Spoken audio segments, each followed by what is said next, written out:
to my channel today, Boo Snakes and More. Today we're going to be talking about Batman the Animated Series, so please like this video and subscribe to the channel.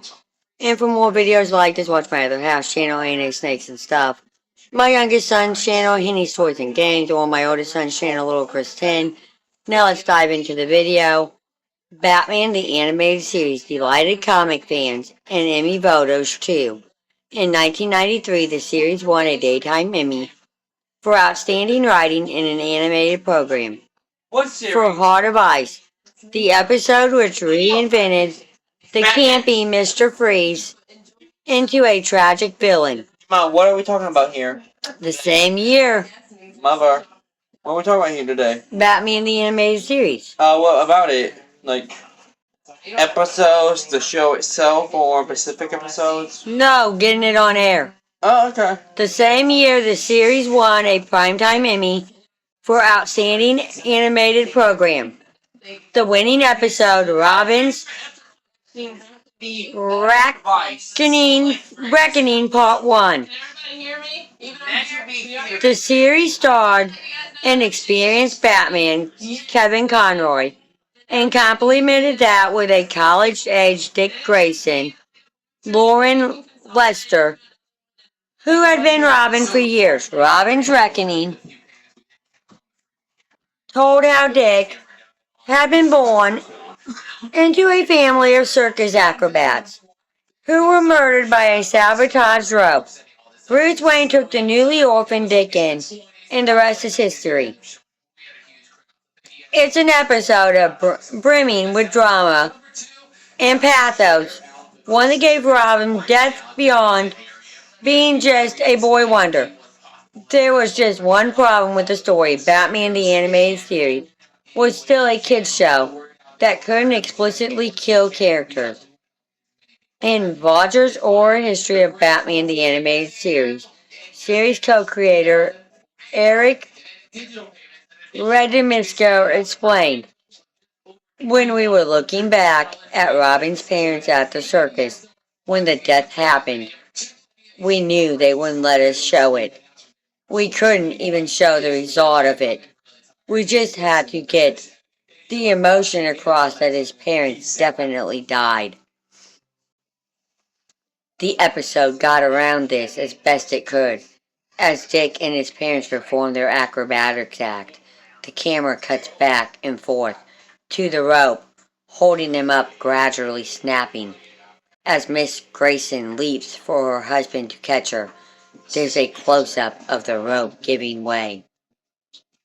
A shadowed shot of the flying Grayson swinging out of frame on said rope, and then the snapped rope coming back into frame as the circus audience gasped in horror. Batman the Animated Series had to get creative with its violence. Almost every episode we would get a huge list of things we couldn't do. They were constantly trying to pull back on the amount of violence, which I get, I totally understand that. But at the same time, it was very frustrating. Render Mix co-creator Bruce Trim added to Vulture, "We wanted to raise the stakes and keep the danger real. That's really hard to do if you, A, can't ever kill anybody, and B, can't even get into a serious fist fight." Batman tried to have it both ways, as Conroy put it to Vulture. Whenever Batman beats anyone up or throws them off a cliff and they hit the ground, there's always what's called the stay alive moan. After so you know the character's not actually dead. Take the Laughing Fish, adapted from Detective Comics number 475 to 476 by Steve Eaglehawk and Marshall Rogers. In the story, Joker tries to place a copyright on fish poisoned with his Joker venom. When copyright office clerk Francis knows the Joker poisons him in the comics, Francis explicitly dies from this. In the show, Batman incinerates him, and it assures everyone, including the kids watching, that Francis will be once the antitoxin kicks in. Some episodes of Batman never even got past the censors, like one featuring vampire villainess Nocturna. Limitations can also in grander, more creative storytelling though. Take Dreams and Darkness where Batman is exposed to the Scarecrow's fear toxin and imagines his parents' deaths. The episode couldn't actually show them getting shot, so instead the Waynes disappear down a dark tunnel that morphs into the barrel of a giant gun. It may be a compromise, but it's one of the most elective depictions of the Wayne's murder. Robin's Reckoning is one of Batman the Animated Series' finest hours. As for Robin's Reckoning, Riddermisky gave a lot of credit to composer Shirley Walker, whose score absolutely elevated the drama and suspense of the Grayson's death when the cut rope enters the frame. There's a scare chord that'll make you jump as well as anything Bernard ever wrote. I think we as a team hit a home with Robin's Reckoning, said Rindermask stealing to Vulture. It was the height of what we could do as a dramatic, animated show and still be entertaining. Robin's Reckoning is indeed one of the best Batman episodes. It earns its two-part length because Robin's origin is only half the story. In the present, he comes face to face with Tony Zorco, Thomas F. Wilson, the gangster who killed his parents after the... It's Zuko! Okay, Tony Zuko. Thomas F. Wilson, the gangster who killed his parents after the courts refused his extortion attempts. The episode shows how Batman taking Dick under his wing was much about saving himself, as it was saving the boy. When he first adopts Dick, Bruce is dead set on tracking down Zuko. At Alfred's encouragement, though he realizes Dick needs a friend, not revenge. Isn't that what you needed, sir? The episode ends with the moment the relationship really begins, when Bruce confides in Dick how he shares the same sorrow and irritation geared about his parents' murder.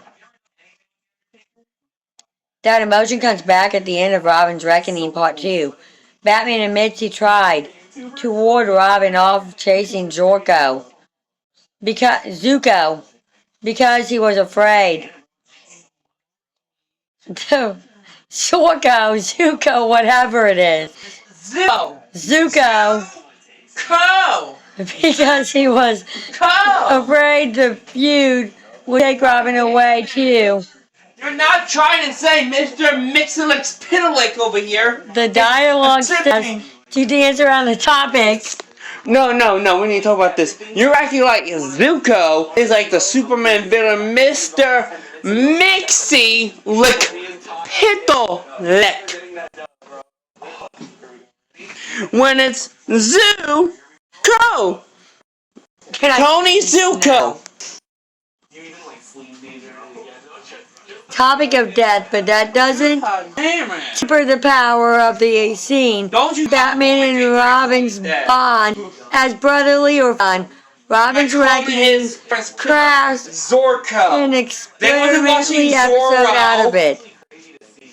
Thank you for watching this. Peace out till the next one. Nah. How dare you try to disrespect Dick Grayson like that by calling his parents' killer Zorko? They wasn't watching Zorro like Bruce's was. His Zuko. Okay, Tony the video now. Zuko. Sometimes it's not Tony, but Zuko And that would be little Kristen now. Thank you for watching this video and peace out till the next one. You're not. Fuck. I'm a side